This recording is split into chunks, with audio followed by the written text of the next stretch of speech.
கிறிஸ்துக்குள் எனக்கு பிரியமானவர்களே, இன்று நாங்கள் பாஸ்கு காலத்திலே 2ஆம் வாரத்திலே நாங்கள் செவ்வாய்க்கிழமைக்கு கால் பதிக்கின்றோம்.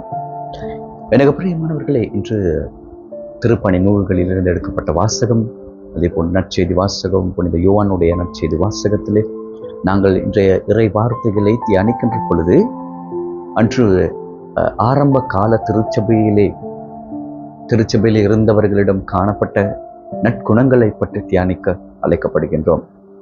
நாங்கள் ஆரம்ப காலத்திலே வாழ்ந்தவர்களுடைய வாழ்க்கையை பார்க்கின்ற பொழுது அவர்களிடத்திலே எந்த ஒரு வேறுபாடும் காணப்படவில்லை, எந்த ஒரு குறை நிறைகளும் காணப்படவில்லை.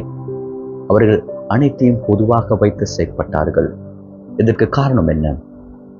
அவருடைய ஆன்மீகம் வளர்ச்சி அடைந்து காணப்பட்டது. எனவேதான் இதை நினைத்து பலதரப்பட்ட காரணங்களை எண்ணி அவர்கள் ஒருபோதும் அதனை பற்றி யோசித்து அவர்களை ஒருபோதும் தாழ்த்தி கொள்ளவில்லை. அவர்கள் ஆன்மீக ரீதியில் அவர்கள் வளர்ச்சி அடைந்த காரணத்தினாலே இவை அனைத்துமே இறைவனிடத்திலிருந்து அவர்களுக்கு கிடைக்கப்படும் என்ற நம்பிக்கை அவர்களிடத்திலே காணப்பட்டது. அப்படியானால் இன்றைய சமுதாயத்திலே வாழ்கின்ற நீங்களும் நானும், இறைவார்த்தையை சிந்திக்கின்ற நீங்களும் நானும் ஏன் இவ்வாறு எங்களுக்கு செய்ய முடியாமல் இருக்கின்றது? எதை நான் பெற்றுக்கொள்ள முன் வருகின்றேன்? எதனை பெற்றுக்கொள்ள வேண்டும் என்று நான் மிகவும் உற்சாகத்திலே இருக்கின்றேன். எனக்கு தேவையானவற்றை நான் மறந்துவிட்டு என்னுடைய ஆன்மீகத்தை வளர்ச்சி அடையாமல் என்னுடைய ஆன்மீகம் எவ்வாறாக இருக்கின்றது?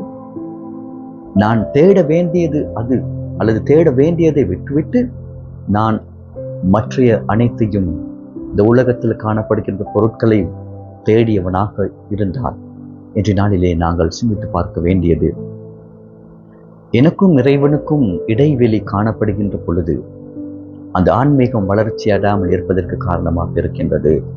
அப்படியானால் எனக்கும் இறைவனுக்கும் இந்த மிக தூரமான இடைவெளியை நான் எவ்வாறு நெருக்கமாக ஆக்க முடியும், அல்லது நெருக்கமாக செய்வதற்கு நான் என்ன செய்ய வேண்டும் என்று சிந்தித்து பார்க்க இதனாலில் நாங்கள் அழைக்கப்படுகின்றோம்.